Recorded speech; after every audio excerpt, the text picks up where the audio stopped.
Hello, മലയാള സിനിമയ്ക്ക് അഭിമാനമാണ് Naslen K Gafoor. തണ്ണീർമത്തൻ ദിനങ്ങളിലൂടെ വന്ന ചുരുങ്ങിയ കാലം കൊണ്ട് മലയാള സിനിമയിൽ തൻ്റേതായ ഒരു സ്ഥാനം നേടിയെടുത്തു. പ്രേമലു, ലോക എന്നീ സിനിമകളിലൂടെ പാൻ ഇന്ത്യൻ തലത്തിലേക്ക് ഉയർന്ന നെസ്ലിൻ ഇപ്പോഴിതാ ലോകത്തിനു മുന്നിൽ തന്നെ നമ്മുടെ മലയാളത്തിൻ്റെ സ്ഥാനം ഉയർത്തിപ്പിടിക്കുന്നു. അതിഗംഭീരമായ ഒരു അംഗീകാരമാണ് നെസ്ലിനെ തേടിയെത്തിയിരിക്കുന്നത്. നെസ്ലൻ ഓസ്കാർ അക്കാദമിയിൽ അംഗമായി തിരഞ്ഞെടുക്കപ്പെട്ടിരിക്കുന്നു. ഈ നേട്ടം കൈവരിക്കുന്ന ഏറ്റവും പ്രായം കുറഞ്ഞ ഇന്ത്യൻ നടൻ എന്ന ചരിത്ര നേട്ടവും ഈ യുവതാരം സ്വന്തമാക്കി. പ്രേമലു, ലോക എന്നീ സൂപ്പർ ഹിറ്റ് ചിത്രങ്ങളിലൂടെ ലോകമെമ്പാടുമുള്ള പ്രേക്ഷകരുടെ മനസ്സിൽ ഇടം തേടിയ Naslen 2026 academy of motion picture arts and sciences അംഗത്വത്തിലേക്കാണ് തിരഞ്ഞെടുക്കപ്പെട്ടിരിക്കുന്നത്. ലോകത്തെ ഏറ്റവും വലിയ സിനിമാ പുരസ്കാരമായ ഓസ്കാർ ജേതാക്കളെയും നാമനിർദ്ദേശം ചെയ്യപ്പെടുന്നവരെയും തിരഞ്ഞെടുക്കുന്നതിൽ നിർണായക പങ്കുവഹിക്കുന്ന സമിതിയാണിത്.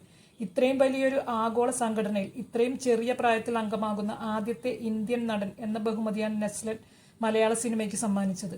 2019 പുറത്തിറങ്ങിയ തണ്ണീർമത്തൻ ദിനങ്ങൾ എന്ന ചിത്രത്തിലൂടെ ശ്രദ്ധേയനായ നെസ്ലൻ വളരെ ചുരുങ്ങിയ കാലം കൊണ്ട് തന്റെ സ്വാഭാവിക അഭിനയം കൊണ്ടും മികച്ച കോമഡി ടൈമിംഗ് കൊണ്ടും മലയാളികളുടെ പ്രിയങ്കരനായി മാറി. ജോ ആൻഡ് ജോ, സൂപ്പർ ശരണ്യ, പ്രേമലു തുടങ്ങിയ ചിത്രങ്ങളിലെ പ്രകടനം അദ്ദേഹത്തെ ഒരു മാസ് യൂത്ത് ഐക്കണാക്കി മാറ്റി.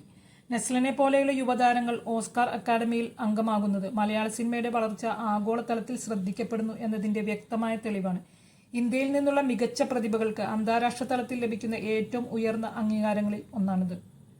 നിങ്ങൾക്ക് എൻ്റെ വീഡിയോ ഇഷ്ടമായാൽ ലൈക്ക് ചെയ്യാനും സബ്സ്ക്രൈബ് ചെയ്യാനും മറക്കരുത്. എൻ്റെ വീഡിയോയെക്കുറിച്ചുള്ള നിങ്ങളുടെ അഭിപ്രായം കമൻറ്റ് ചെയ്യുമല്ലോ. എൻ്റെ വീഡിയോ ആദ്യമായിട്ടാണ് കാണുന്നതെങ്കിൽ ഇതുപോലെയുള്ള സിനിമാ വാർത്തകൾക്കും മറ്റ് സിനിമാ റിവ്യൂസിനും അനാലിസിസിനുമായി എൻ്റെ മറ്റുള്ള വീഡിയോകളും കാണുക. ഇനിയും നല്ലൊരു വീഡിയോയുമായിട്ട് വരാം. അതുവരെ ബായ്.